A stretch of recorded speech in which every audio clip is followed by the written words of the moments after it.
ಶ್ರೀ ಗುರುಭ್ಯೋ ನಮಃ. ಮೇ ತಿಂಗಳಲ್ಲಿ ಮೇಷರಾಶಿಯವರಿಗೆ ಏನಾಗಲಿಕ್ಕಿದೆ, ತಿಂಗಳಲ್ಲಿ ನಾವು ಏನು ಮಾಡಬೇಕು, ಜೊತೆಗೆ ಏನು ಮಾಡುವುದರಿಂದಾಗಿ ನಮ್ಮ ಎಲ್ಲ ಥರದ ಅನುಕೂಲಗಳಾಗುತ್ತೆ ಅನ್ನೋದನ್ನು ಚಿಂತನೆ ಮಾಡೋಣ. ಅದಕ್ಕಿಂತ ಮುಂಚಿತವಾಗಿ ಈ ಗ್ರಹಸ್ಥಿತಿ ಹೇಗಿದೆ, ಕಾರಣ ಲಗ್ನದಲ್ಲಿ ರವಿಯ ಸಂಚಾರ 14ರವರೆಗೆ ಇದ್ದರೆ ನಂತರ ರವಿಯ ಸಂಚಾರ ವೃಷಭಕ್ಕೆ ಹೋಗ್ತಾನೆ. ಜೊತೆಗೆ ಇನ್ನೊಂದು ವಿಶೇಷ, ಗುರು ಸಂಚಾರವು ಕೂಡ ಬದಲಾವಣೆ ಆಗುತ್ತೆ. ಗುರು ಮಿಥುನಕ್ಕೆ ಪ್ರವೇಶ ಮಾಡ್ತಾನೆ 15ನೇ ತಾರೀಕಿನ ದಿವಸ, ವೃಷಭದಿಂದ ಮಿಥುನಕ್ಕೆ ಹೋಗ್ತಾನೆ. ಗುರುಬಲ ಕಡಿಮೆ ಆಗುತ್ತೆ. ಗುರುಬಲ ಕಡಿಮೆ ಆಗುತ್ತೆ ಅಂತ ಹೇಳಿ ಮೇಷರಾಶಿಯವರು ವಿಚಾರ ಮಾಡಬೇಕಾದ ಅಗತ್ಯ ಇಲ್ಲ. ಆದರೆ ಕೆಲವೊಂದು ಅನುಕೂಲಗಳು, ಕೆಲವೊಂದು ಅನಾನುಕೂಲಗಳು, ಅನಾನುಕೂಲಕ್ಕೆ ತಕ್ಕ ಪರಿಹಾರಗಳು, ಇದೆಲ್ಲ ಗೋಚಾರದಲ್ಲಿ ಫಲ ಕೇವಲ ಸೂಚಿತವೇ ಹೊರತು ಯಾವುದು ಕಾರಕ ಅಲ್ಲ. ಹಾಗಾದರೆ ಮೇಷರಾಶಿಯವರ ಮೇಲೆ ಗ್ರಹಗಳ ಪ್ರಭಾವ ಹೇಗಿದೆ ಅದನ್ನೆಲ್ಲ ನಾವು ನೋಡ್ತಾ ಬರುವಾಗ, ಶೂರಸ್ತಬ್ಧ ವಿಕಲನಯನ ನಿರ್ಗುಣೋರ್ಕೆ ತನುಸ್ತೆ ಅಂತ ಹೇಳ್ತಾರೆ. ಶೌರ್ಯ ಪರಾಕ್ರಮ ಅದೆಲ್ಲವೂ ಕೂಡ ಮೇಷರಾಶಿಯವರಿಗೆ ಇರುತ್ತೆ ರವಿ ಸಂಚಾರ ಮಾಡುವಾಗ ಲಗ್ನದಲ್ಲಿ. ಆದರೆ ಈ 14ರ ನಂತರ ಏನು ಸಂಕ್ರಮಣ ಆಗತ್ತೆ, ವೃಷಭಕ್ಕೆ ರವಿ ಪ್ರವೇಶ ಮಾಡ್ತಾನೆ, ಅವಾಗ ಈ ಶೌರ್ಯ ಇದೆಲ್ಲ ಕಡಿಮೆ ಆಗುತ್ತೆ. ಜೊತೆಗೆ ಬೇಡದ ಮಾತುಗಳು, 2ನೇ ಮನೆಯಲ್ಲಿ ಶತ್ರುಸ್ಥಾನದಲ್ಲಿ ರವಿ ಬರುವುದರಿಂದ ನಮಗೆ ಒಳ್ಳೆಯ ಪರಾಕ್ರಮದಿಂದಾಗಿ ಏನು ನಮ್ಮನ್ನು ಅರಸಿಕೊಂಡು ಬಂದಿರುತ್ತೆ ಜಯ ಮುಂತಾದವುಗಳು, ಅದು ಎಲ್ಲೋ ಒಂದು ಕಡೆಯಲ್ಲಿ ನಮ್ಮ ಮಾತಿನಿಂದ ತಪ್ಪಿ ಹೋಗುತ್ತೆ. ಒಂದು ಉದಾಹರಣೆ ಕೊಡುವುದಾದರೆ, ನಾವು ಇಂಟರ್ವ್ಯೂಲ್ಲಿ ಪಾಸ್ ಆಗ್ತೇವೆ, ನಮ್ಮನ್ನು HR ಡಿಪಾರ್ಟ್ಮೆಂಟ್ ಅವರು ಹೈಕ್ ಮಾಡ್ತಾರೆ, ಒಳ್ಳೆ ಹುಡುಗಪ್ಪ ಅಂತೆಲ್ಲ ಹೇಳ್ತಾರೆ.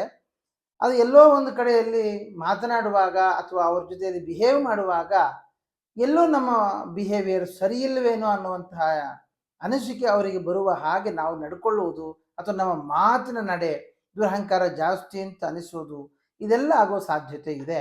ಆದ್ದರಿಂದ ಮೇಷರಾಶಿಯವರು ಸ್ವಲ್ಪ ಮಾತಿನ ವಿಷಯದಲ್ಲಿ ಗಮನ ಹರಿಸಬೇಕು. ಅದು 14ರ ನಂತರ. 14ರವರೆಗೆ ಒಂದು ವಿಷಯ, ರವಿ ಲಗ್ನದಲ್ಲಿದ್ದು ಶೌರ್ಯವನ್ನು ತೋರಿಸ್ತಾನೆ, 2ರಲ್ಲಿ ಗುರು ನಮಗೆ ಒಳ್ಳೆಯ ಗುರುಬಲವನ್ನು ಕೊಡ್ತಾನೆ. ಅದನ್ನು ನಾವು ಏನು ಮಾಡಿದರೂ ಅದು ಚಿನ್ನ, ಮುಟ್ಟಿದ್ದೆಲ್ಲ ಚಿನ್ನ ಅಂತ ಹೇಳ್ತಾರಲ್ಲ, ಹಾಗೆ ಮೇಷರಾಶಿಯವರಿಗೆ ಇರಲಿಕ್ಕಿದೆ.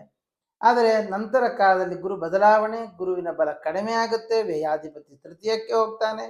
ಹಾಗಾಗಿ ಏನಾಗುತ್ತೆ, ಅಲ್ಲಿ ಗುರು 3ನೇ ಮನೆಗೆ ಹೋದಾಗ ಒಂದು ರೀತಿಯಲ್ಲಿ ಒಂದು ಧರ್ಮ ಕಾರ್ಯದಲ್ಲಿ ಆಸಕ್ತಿ ಇಲ್ಲದೆ ಹೋಗುವಂಥದ್ದು, ಅಥವಾ ಪ್ರತಿ ತಿಂಗಳು ನಾವು ದೇವರಿಗೆ ಅಂತ ಮಾಡ್ತಾ ಇದ್ದಂಥದ್ದು ಯಾಕೆ ಮಾಡಬೇಕಪ್ಪ, ನಮಗೇನು ಸಿಗಬೇಕು ಎಲ್ಲ ಸಿಕ್ಕಿದೆಯಲ್ಲ, ಮತ್ತೇನಕ್ಕೆ ದೇವರ ಪೂಜೆ, ದೇವರ ಆರಾಧನೆ, ದೇವಸ್ಥಾನಕ್ಕೆ ಹೋಗೋದು, ಈ ರೀತಿಯಾದಂತಹ ದುರ್ಬುದ್ಧಿ ನಮಗೆ ಧರ್ಮದ ಕಡೆ ಬರುತ್ತೆ.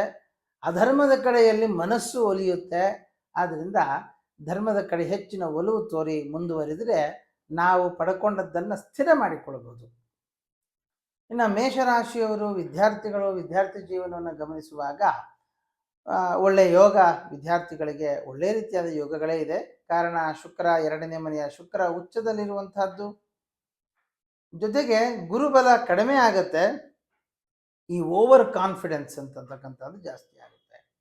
ಓವರ್ ಕಾನ್ಫಿಡೆನ್ಸ್ ಜಾಸ್ತಿ ಆದಾಗ ಆಟೋಮೆಟಿಕ್ ಆಗಿ ನಾವು ಕೆಳಗೆ ಬೀಳ್ತೇವೆ. ನಮ್ಮ ದೊಡ್ಡವರೊಂದು ಮಾತು ಹೇಳ್ತಾ ಇದ್ರು, ನಾವು ನಮ್ಮ ತಲೆ ಆಕಾಶದಲ್ಲಿರಬೇಕು, ಕಾಲು ನೆಲದಲ್ಲೇ ಇರಬೇಕು ಅಂತ. ಅಂದರೆ ನಾವೆಷ್ಟೇ ದೊಡ್ಡ ಸಾಧನೆಯನ್ನು ಮಾಡ್ಬೋದು, ಆದರೆ ನಾವು ಎಲ್ಲಿಂದ ಬಂದ್ವಿ, ನಾವು ಹೇಗೆ ವರ್ತಿಸಬೇಕು, ಯಾವ ರೀತಿಯಾಗಿ ಇರಬೇಕು ಅನ್ನುವಂತಹ ಬುದ್ಧಿ ನಮಗಿರಬೇಕು. ಆದ್ದರಿಂದ ಮೇಷರಾಶಿಯವರು ಓವರ್ ಕಾನ್ಫಿಡೆನ್ಸಿಂದ, ಅದರಲ್ಲಿ ಪ್ರಧಾನವಾಗಿ ವಿದ್ಯಾರ್ಥಿಗಳಾಗ್ಬೋದು, ಉದ್ಯೋಗಿಗಳಾಗ್ಬೋದು, ಗೃಹಸ್ಥರಾಗ್ಬೋದು, ಗೃಹಿಣಿಯರಾಗ್ಬೋದು, ಯಾರು ಬೇಕಾದರೂ ಸರಿ, ಎಲ್ಲೋ ಒಂದು ಕಡೆಯಲ್ಲಿ ನಾನು ಮಾಡ್ತಾ ಇರೋದು ಸರಿ, ನಾನು ಮಾಡಿದ್ದೇ ಸರಿ, ಈ ಥರದ ಒಂದು ಯೋಚನೆ ಬರೋ ಸಾಧ್ಯತೆ ಇದೆ. ಹಾಗಾಗಿ ಸ್ವಲ್ಪ ಗಮನ ಹರಿಸಿ ನಾವು ಮುಂದುವರಿಯುವಂಥದ್ದು ಒಳ್ಳೆಯದು. ಇನ್ನು ಮನೆ ಮಂದಿರ ಇತ್ಯಾದಿಗಳು, ಮನೆ ಮಾಡುವಂತಹ ಆಲೋಚನೆಗಳು ಜಾಸ್ತಿ ಆಗುತ್ತೆ. ಆದರೆ ಎಲ್ಲೋ ಒಂದು ಕಡೆಯಲ್ಲಿ ಸೈಟ್ ತಗೊಳ್ಳುವಾಗ, ಅಥವಾ ಮನೆ ಕೊಂಡುಕೊಳ್ಬೇಕು, ಅಥವಾ ವಾಹನ ಕೊಂಡುಕೊಳ್ಬೇಕು ಇತ್ಯಾದಿಗಳ ಯೋಚನೆ ಬಂದಾಗ ಮೋಸ ಹೋಗುವ ಸಾಧ್ಯತೆ ಇದೆ. ಆದ್ದರಿಂದ ಸ್ವಲ್ಪ ಜಾಗೃತಿ ಮಾಡಿ. ಅಷ್ಟೇ ಅಲ್ಲದೇನೆ ಮನೆಯಲ್ಲಿ ಅಣ್ಣ ತಮ್ಮಂದಿರ ಮಧ್ಯದಲ್ಲಿ ವೈಮನಸ್ಸುಗಳು ಬರುವಂತಹದ್ದು, ತಾಯಿಯ ಆರೋಗ್ಯದಲ್ಲಿ ಏರುಪೇರು ಆಗುವಂತಹ ಸಾಧ್ಯತೆ ಇದೆ. ರಕ್ತಕ್ಕೆ ಸಂಬಂಧಪಟ್ಟ ನರಗಳಿಗೆ ಸಂಬಂಧಪಟ್ಟಿರ್ತಕ್ಕಂತಹ ತೊಂದರೆಗಳು, ಸ್ವಲ್ಪ ಆ ರೀತಿಯಲ್ಲಿ ಕಂಡು ಬಂದಲ್ಲಿ ವೈದ್ಯರನ್ನ ಸಂಪರ್ಕ ಮಾಡಿ ವೈದ್ಯರ ಸಲಹೆಯನ್ನು ತೆಗೆದುಕೊಳ್ಳಿ, ಒಳ್ಳೆಯದಾಗುತ್ತೆ. ಇನ್ನು ವಿವಾಹ ಆಗದೇ ಇರತಕ್ಕಂತಹ ವ್ಯಕ್ತಿಗಳಿಗೆ ಈ ಸಪ್ತಮಾಧಿಪತಿಯಾದ ಶುಕ್ರ ಉಚ್ಚದಲ್ಲಿದ್ದರೂ ಕೂಡ ಅವನು ವ್ಯಯದಲ್ಲಿದ್ದಾನೆ. ಆದ್ದರಿಂದ ಎಲ್ಲ ಬಂದ ಹಾಗೆ ಬರುತ್ತೆ, ಹಾಗೆ ಬಿಟ್ಟು ಹೋಗಿಬಿಡುತ್ತೆ. ಆದರೆ ಯೋಚನೆ ಮಾಡಬೇಡಿ, ಸ್ವಲ್ಪ ತಾಳ್ಮೆ ಇರಲಿ, ಮುಂದಕ್ಕೆ ಒಳ್ಳೆಯದಾಗುತ್ತೆ. ಲಗ್ನಕ್ಕೆ ಶುಕ್ರನ ಪ್ರವೇಶ ಆದಾಗ ಅದೊಂದು ಒಳ್ಳೆಯ ಯೋಗವನ್ನು ಮುಂದಿನ ದಿನಗಳಲ್ಲಿ ನಾವು ಕಾಣಬಹುದು. ಅದರ ಜೊತೆಗೆ ಈ ಪಂಚಮಾಧಿಪತಿಯಾದ ರವಿ ಲಗ್ನದಲ್ಲಿ ಬಂದಿರುವ ಕಾರಣ ಸಂತಾನಹೀನತೆ ಅಥವಾ ಸಂತಾನ ಇಲ್ಲದವರಿಗೆ ಅಥವಾ ಮಕ್ಕಳ ವಿಷಯದಲ್ಲಿ ಯೋಚನೆ ಮಾಡುವವರಿಗೆ ಈ 15ನೇ ತಾರೀಕಿನ ಒಳಗೆ ಒಳ್ಳೊಳ್ಳೆ ಯೋಚನೆಗಳು ಬರುತ್ತೆ. ಯಾರಿಗೆ ಮಕ್ಕಳ ವಿಷಯದಲ್ಲಿ ಮನಸ್ಸಿಗೆ ಬೇಸರ ಇದೆ ಅಥವಾ ನಮ್ಮ ಮಾತು ಕೇಳ್ತಾ ಇಲ್ಲ ಅಂತ ಅನ್ನುವಂತಹ ಬೇಸರ ಯಾರಿಗಾದ್ರೂ ಇದ್ರೆ, ನರಸಿಂಹ ಜಯಂತಿ ಏನು ಬರುತ್ತೆ ಈ ತಿಂಗಳು 10ನೇ ತಾರೀಕು, ಹಾಗೆ ನರಸಿಂಹ ಜಯಂತಿ ಇದೆ. ಆ ನರಸಿಂಹ ಜಯಂತಿಯ ದಿವಸ ನರಸಿಂಹದೇವರಿಗೆ ತಂಬಿಟ್ಟಿನ ಒಂದು ಆರತಿಯನ್ನು ಮಾಡುವಂತಹದ್ದು. ಜೊತೆಗೆ ಆ ದಿವಸ ಶನೈಶ್ಚರ ಕೃತವಾದ ನರಸಿಂಹ ಸ್ತೋತ್ರವನ್ನು ಮೇಷರಾಶಿಯವರು ಮಾಡಬೇಕಾಗಿರೋದು. ಕಾರಣ 7ನೇ ಶನಿ ಪ್ರಾರಂಭ ಆಗಿದೆ. ಆದ್ದರಿಂದ ನಮಗಿದ್ನೆಲ್ಲೋ ಏನೋ ಆಗಿಬಿಡುತ್ತೇನೋ ಅನ್ನೋ ಆತಂಕವೂ ಕೂಡ ಬೇಕಾಗಿಲ್ಲ.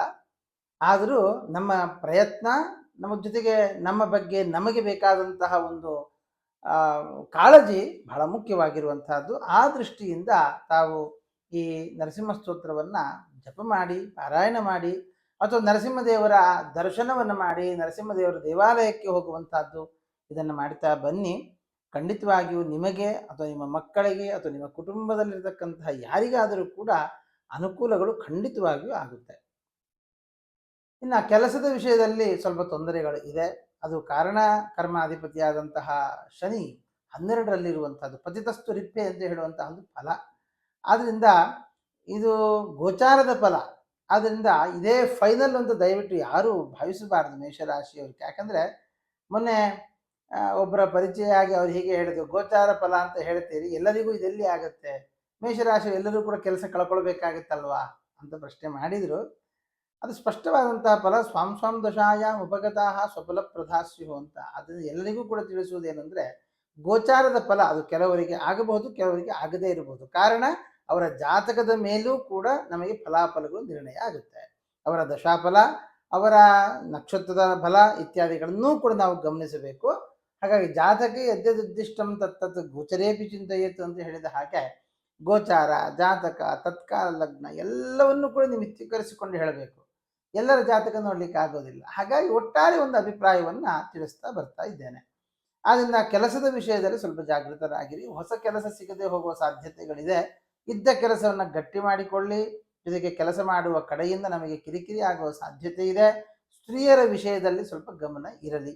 ಯಾಕಂದರೆ ನಾವು ಸ್ನೇಹಿತರನ್ನ ಅಥವಾ ನಾವು ತುಂಬ ಅವರ ವಿಷಯದಲ್ಲಿ ಮುಂದುವರಿದು ಕೊನೆಗೆ ನಮಗೆ ಆ ಮೇಷರಾಶಿಯ ಹುಡುಗರಿಗೆ ತೊಂದರೆ ಆಗುವಂತಹದ್ದು, ಅವರ ಅಭಿಪ್ರಾಯಗಳನ್ನು ನಾವು ತಿಳಿದುಕೊಳ್ಳದೆ ಕೊನೆಗೆ ನಾವೇನೋ ಒಂದು ಅಭಿಪ್ರಾಯವನ್ನು ಇಟ್ಟುಕೊಂಡು ಮುಂದುವರೆದಾಗ ಮಾನಸಿಕವಾದಂತಹ ಕಿರಿಕಿರಿಯನ್ನು ಅನುಭವಿಸಬೇಕಾಗತ್ತೆ.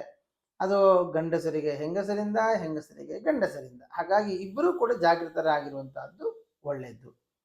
ಅಷ್ಟೇ ಅಲ್ಲದೆ 12ರಲ್ಲಿ ಬುಧ ರಾಹುಗಳ ಯೋಗ ಇರುವುದರಿಂದಾಗಿ ಸ್ಕಿನ್ ಅಲರ್ಜಿ ಆಗಬಹುದು ಆರೋಗ್ಯದ ವಿಷಯದಲ್ಲಿ. ಜೊತೆಗೆ ನರಕ್ಕೆ ಸಂಬಂಧಪಟ್ಟಿರ್ತಕ್ಕಂತಹ ಸಮಸ್ಯೆಗಳಾಗಬಹುದು, ಅದು ಬರುವಂತಹ ಸಾಧ್ಯತೆ ಇದೆ. ಆದ್ದರಿಂದ ಆರೋಗ್ಯದ ವಿಷಯದಲ್ಲಿಯೂ ಕೂಡ ಮೇಷರಾಶಿಯವರು ಗಮನ ಹರಿಸಬೇಕಾಗಿರುವುದು ಒಳ್ಳೆಯದು.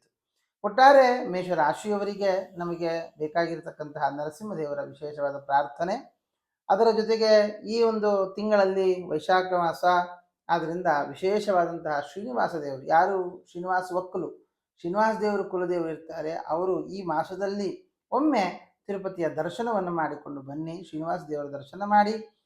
ಯಾರು ನರಸಿಂಹದೇವರು ಒಕ್ಕಲಿದ್ದೀರಿ, ನರಸಿಂಹದೇವರನ್ನು ವಿಶೇಷವಾಗಿ ಆರಾಧನೆ ಯಾರು ಮಾಡ್ತಾ ಇದ್ದೀರಿ, ಅವರು ನರಸಿಂಹ ಜಯಂತಿಯ ದಿವಸ ನಾನು ಹೇಳಿದ ಹಾಗೆ ತಂಬಿಟ್ಟಿನ ಆರತಿಯನ್ನು ಮಾಡಿ ಬ್ರಾಹ್ಮಣರ ಭೋಜನಾದಿಗಳನ್ನು ಮಾಡಿಸಿ ಖಂಡಿತವಾಗಿಯೂ ಕೂಡ ನಿಮಗೆಲ್ಲ ಕಷ್ಟಗಳು ನಿವಾರಣೆಯಾಗಿ ಭಗವಂತನ ವಿಶೇಷವಾದ ಅನುಗ್ರಹ ನಿಮಗಾಗಲಿ ಅಂತ ಪ್ರಾರ್ಥನೆ ಮಾಡ್ತಾ ಕೃಷ್ಣಾರ್ಪಣಮಸ್ತು.